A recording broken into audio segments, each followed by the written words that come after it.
آج کل جو ایک برننگ ایشو ہے فلسطین کا، اس کے حوالے سے میں ایک آدھ بات کرنا چاہوں گا۔ میرے آقا کریم صلی اللہ علیہ وسلم نے صحابہ کرام سے فرمایا کہ وہ وقت دور نہیں کہ جب لوگ تمہارے اوپر اس طرح ٹوٹ پڑیں گے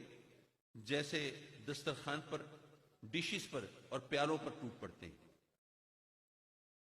اور اسی طرح ایک دوسرے کو آفر بھی کریں گے، جیسے ہم اٹھاتے ہیں نا، ہاں جی یہ ذرا یہ کباب ملاحظہ فرمائیے، دیکھیے قورمہ کتنا اچھا ہے، پلاؤ تو اس کا جواب ہی نہیں۔ صحابہ کرام نے کہا سرکار کیا ہم اس وقت تعداد میں بہت تھوڑے ہوں گے؟ فرمایا کہ نہیں، تعداد تمہاری بہت ہوگی لیکن وہ سیلاب کے پانی کے جھاگ کی طرح ہوں گے جو بے وقت ہوتی ہے، بے حیثیت ہوتی ہے، اور یہ ایسا اس وجہ سے ہوگا کہ اللہ تمہارا جو خوف ہے کافروں کے دلوں میں وہ اٹھا دے گا، اور تمہارے دلوں کے اندر وہ مال کی محبت اور جان کا خوف یہ تمہارے دلوں میں آ جائے گا، جس کی وجہ سے تم ان کے سامنے بے حیثیت اور بے حقیقت ہو جاؤ گے، اور اس طرح تمہیں وہ یہ ذلت اور یہ رسوائی ہوگی۔ آج ہم اگر اپنے حال کو دیکھیں تو حالت تو وہی ہے نا، ہمیں اپنی جان پیاری ہے، ہمیں اپنی مال سے، دنیا سے محبت ہے، اور ہمارا جو ہیبت تھی غیر مسلموں پر وہ نہیں رہی، وہ ختم ہو گئی۔ میرے آقا کریم کے فرامین اس طرح سامنے آ رہے ہیں۔ میرے آقا کریم نے ایک بات اور بھی فرمائی، فرمایا مسلمان ایک جسم کی مانند ہے۔ ایک مفہوم تو میرے آقا کریم نے خود متعین فرما دیا، فرمایا کہ جس طرح جسم کے ایک حصے کو تکلیف ہو تو سارا جسم اس تکلیف میں شریک ہوتا ہے۔ بھئی چوٹ اگر انگلی کو لگے تو آنسو تو آنکھ سے بہتے ہیں نا،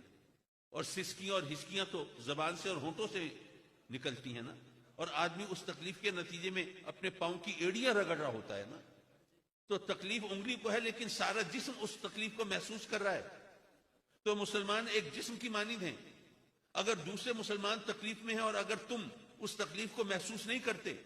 تو میرے آقا کریم نے یہ تعریف تو مسلمانوں کی بیان کی ہے، تو پھر ہمیں بیان سوچنا چاہیے کہ آقا کریم کے فرمان کی روشنی میں ہم ایمان اور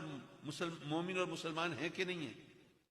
لیکن اس حدیث سے اگر میں یہ مطلب لینا چاہوں، علماء کرام کی موجودگی میں جسارت کر رہا ہوں کہ آقا کریم نے فرمایا کہ مسلمان ایک جسم کی مانند ہے، اور جسم سے جب کوئی کام لینا ہو تو پورے جسم کو یکجہتی کے ساتھ کوآپریٹ کرنا پڑتا ہے۔ میں کچھ لکھنا چاہوں، ایک ہاتھ سے قلم پکڑوں گا، دوسرے سے کاغذ تھاموں گا، آنکھوں سے دیکھوں گا، دماغ سے سوچوں گا، اور میری ٹانگیں مجھے سکون سے رہنے کا موقع دیں گی، تبھی کچھ لکھ پاؤں گا نا۔ میں کچھ لکھ بھی نہیں سکتا جب تک جسم جو ہے وہ یونائٹ ہو کر وہ مجھے لکھنے کے لیے مددگار ثابت نہ ہو۔ اسی طرح اگر مسلمان کوئی بڑا کام کرنا چاہیں تو انہیں ایک جسم کی مانند متحد ہونا پڑے گا، ورنہ ہمیں اسی طرح تقسیم کر کے وہ دوسرے لوگ تماشا دیکھتے رہیں گے۔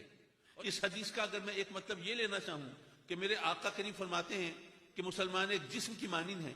تو کیا یہ ممکن ہے کہ کوئی شخص میرے اس ہاتھ کا تو دوست ہو اور اس ہاتھ کا دشمن ہو، یا میرے سر کا تو دوست ہو اور سینے کا دشمن ہو؟ نہیں، جسم ایک یونٹ ہے، ایک اکائی ہے، یا کوئی اس کا دوست ہوگا یا دشمن ہوگا۔ تو ہمیں صرف دوست اور دشمن کو پہچاننے کی ضرورت ہے۔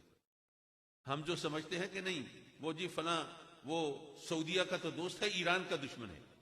پاکستان کا تو دوست ہے، افغانستان کا دشمن ہے، یہ ہماری غلط فہمی ہے۔ ہم نے دوست دشمن کو پہچانا ہی نہیں ہے، ہم نے اپنی آنکھوں سے پردے ہٹائے نہیں ہیں۔ تو اگر ہم یہ سمجھ لیں تو یقیناً ہمارے لیے دوست دشمن کی پہچان بھی آسان ہو جائے گی اور راستے بھی آسان ہو جائیں گے۔